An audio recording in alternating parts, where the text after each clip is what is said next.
안녕하세요. 2016-0012 강주환입니다. 이번 영상에서는 지능은 과연 개인의 능력인가 아니면 문화의 능력인가 라는 질문에 대해 이야기해보고자 합니다. 이 질문은 제가 이번 책을 읽으면서 가장 깊게 생각했던 질문인 것 같습니다. 왜냐하면 우리는 너무나도 자연스럽게 지능은 개인의 속성이라고 생각하지 않나요? 우리는 누군가를 보고 저 사람은 진짜 똑똑하다, 저 사람은 진짜 머리가 좋다, 천재다 이런 식으로 말합니다. 그리고 그 말 속에는 거의 항상 같은 전제가 들어있죠. 지능은 개인의 머릿속에 들어있는 능력이다. 학교에서도 그렇고 시험도 그렇고 입시도 그렇고 면접도 그렇고 우리는 늘 항상 개인 단위로 평가받습니다. 그러니까 지능을 개인의 능력으로 보는 건 사실 너무나도 자연스러운 일이죠. 그런데 조지 펜릭의 이 호모사피엔스, 그 성공의 비밀을 읽다 보면 어쩌면 이 너무나 당연해 보이는 전제도 틀렸지 않을까라는 생각을 다시 해보게 됩니다. 과연 인간의 지능이 정말 개인의 머릿속에만 있는 걸까요? 아니면 인간이 똑똑해 보이는 이유는 그냥 그 사람이 속한 사회와 문화가 이미 축적해놓은 지식 덕분일까요? 이거는 마지막 영상이기 때문에 앞에 세 개의 영상을 좀 하나씩 살펴가면서 이 질문을 중심으로 지능을 개인의 속성으로 볼지, 문화의 속성으로 볼지, 그리고 두 입장을 어떻게 연결할 수 있을지 이야기해 보겠습니다. 참고로 이 영상을 찍기 위해서 되게 많은 철학책을 읽었는데 꽤나 재미있는 경험이었던 것 같습니다. 먼저 왜 우리는 지능을 개인의 능력으로 생각하게 됐는지부터 짚고 싶습니다. 이건 단순히 우리가 착각해서가 아니라 현대사회 자체가 우리에게 그렇게 생각하도록 만들어져 있기 때문입니다. 학교에서는 개인이 시험을 봅니다. 성적표도 개인에게 나옵니다. 대학도 개인이 갑니다. 자소서도 개인이 씁니다. 취업도 개인이 하고 면접도 개인이 보고 평가도 개인이 받습니다. 즉 우리는 엄청나게 긴 시간 동안 능력은 개인 단위로 측정 가능하다는 세계관 안에서 살아왔습니다. 그리고 실제로도 사람마다 차이가 있는 건 분명합니다. 어떤 사람은 기억력이 좋고 어떤 사람은 언어 감각이 좋고 어떤 사람은 논리적 추론이 빠르고 어떤 사람은 문제를 구조화하는 데 강합니다. 그러니까 결론적으로 지능을 개인의 능력으로 보는 건 역시 그 자체로 틀렸다고 말하기는 어렵습니다. 실제로 개인차라는 건 존재하니까요. 다만 그냥 제가 생각하는 문제는 여기서 멈추면 인간이 왜 다른 동물보다 훨씬 더 복잡한 문명과 그런 기술을 만들어내는지 충분히 설명하지 못한다는 것입니다. 왜냐하면 헨릭이 말한 것처럼 인간은 단지 개인이 똑똑한 종이 아니라 집단 안에서 배우고 축적하는 종이기 때문입니다. 여기서부터 질문이 조금 더 철학적으로 바뀔 것 같은데요. 우리는 보통 지능을 뇌 안에 들어있는 능력이라고 생각합니다. 기억, 계산, 추론, 언어 처리, 문제 해결 같은 것들이 전부 뇌의 기능처럼 보이기 때문이겠죠.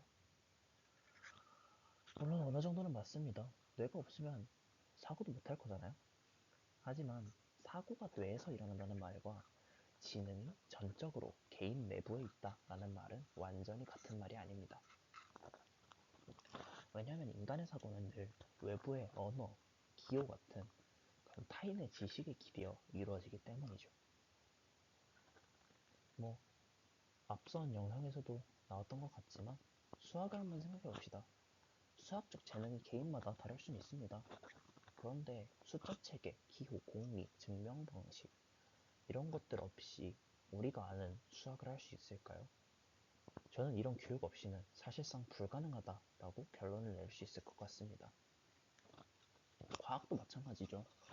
개인이 아무리 똑똑해도 실험 문화, 기록 체계, 반박과 검증, 학술 공동체 같은 것들이 없다면 과학적 지식은 거의 유지되지 못합니다.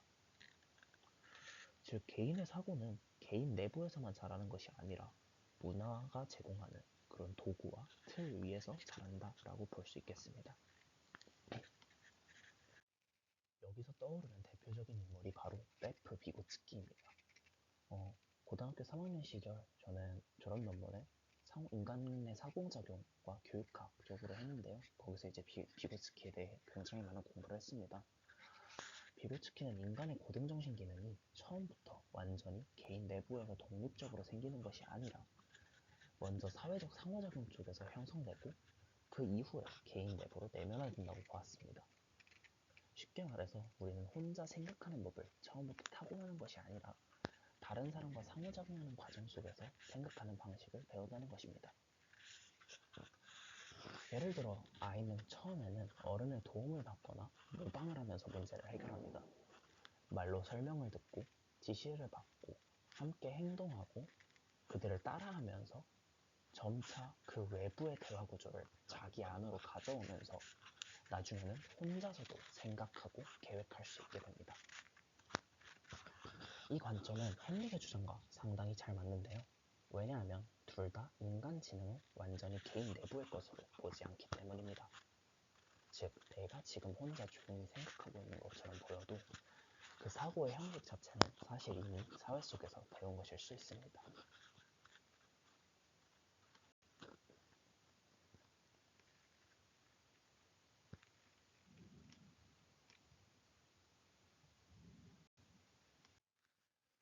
또 여기서 연결해 볼 수 있는 철학자가 루트비 비트겐슈타인입니다.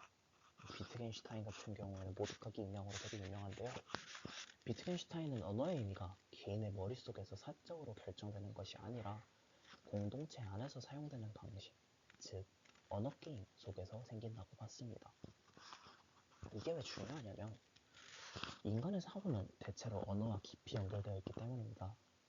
만약 우리가 사용하는 개념의 의미가 처음부터 사회 속의 사용 규칙에 의해 형성된다면 그 개념을 사용하는 사고 역시 완전히 사적인 것이기 어렵습니다. 예를 들어 정의, 책임, 증거 같은 말들은 그냥 내 머릿속에서 저절로 의미를 갖는 게 아니라 사회 안에서 오랫동안 사용되고 훈련되는 과정 속에서 의미를 얻게 됩니다. 즉 우리는 개별 두뇌로 생각하는 것 같지만 실제로는 이미 공동체가 제공한 언어의 틀 속에서 생각하고 있는 셈입니다. 이렇게 보면 지능은 단순히 개인의 연상 능력이 아니라 사회적으로 공유된 의미체계를 얼마나 잘 다루는가와도 연결됩니다.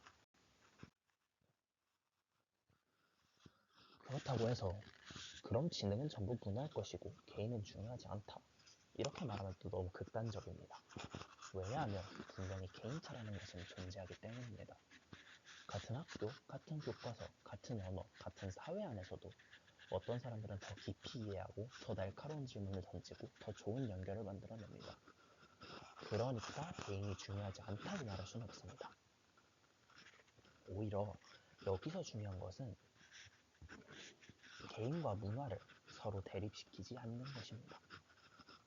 그래서 저는 이렇게 정리하는 게 더 맞다고 생각합니다. 개인 지능은 분명히 존재하지만 그 개인 지능은 문화 바깥에서 독립적으로 작용하지 않는다. 인간이라는 종의 성공을 설명할 때는 개인보다 문화적 축적이 더 결정적이다. 즉 개인은 사라지지 않습니다. 다만 개인의 능력은 언제나 문화가 제공하는 틀과 자원 안에서만 현실적인 힘을 갖게 됩니다. 이렇게 보면 개인은 중요하지만 개인만으로는 충분하지 않습니다. 조금 과장해서 말하면 우리가 흔히 상상하는 인간은 어쩌면 데카르트적인 인간상에 가깝습니다. 즉 혼자 앉아서 생각하고 내면의 이성으로 판단하고 스스로 명확한 결론에 도달하는 존재 말입니다. 물론 데카르트를 너무 이렇게 단순화하면 안 되지만 현대인은 꽤 자주 그런 식의 개인중심 사고 모델을 갖고 있습니다. 그런데 조지 헨릭이 보여주는 인간상은 훨씬 다릅니다. 헨릭에게 인간은 혼자서 완성된 이성적 존재라기보다 타인에게 배우고 전통에 기대고 축적된 지식을 이어받는 그러한 존재입니다. 즉 데카르트적인 인간이 나는 생각한다에서 출발한다면 헨릭의 인간은 오히려 나는 배운다, 모방한다, 그리고 축적한다에서 출발하는 것처럼 보입니다. 이 차이는 굉장히 큽니다. 왜냐하면 인간의 본질을 고립된 개인의 이성에서 찾을지 아니면 문화적 연결 속에서 찾을지의 차이이기 때문입니다.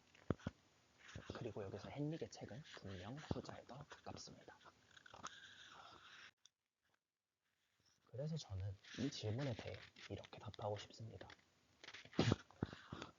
지능은 물론 개인의 능력이기도 하지만 인간에게서 더 본질적인 차원은 문화의 능력이다. 개인의 머리는 중요하다. 하지만 그 머리가 무엇을 생각할 수 있는지는 언어, 교육, 도구, 기록, 전통, 공동체, 즉 축적된 지식에 의해서 크게 결정된다. 우리는 문화 밖에서 우연히 똑똑한 개인이 아니라 문화 속에서만 똑똑해질 수 있는 존재에 가깝습니다. 그리고 어쩌면 우리가 개인의 능력이라고 부르는 것조차도 이미 문화가 우리 안에 깊이 들어와 형성한 결과일 수도 있습니다. 따라서 저는 인간의 지능을 단지 뇌의 속성이 아니라 뇌와 문화가 함께 이루는 체계의 속성으로 보고 싶습니다. 이 표현이 조지 펜릭의 책과도 가장 잘 맞는 정리가 아닐까요?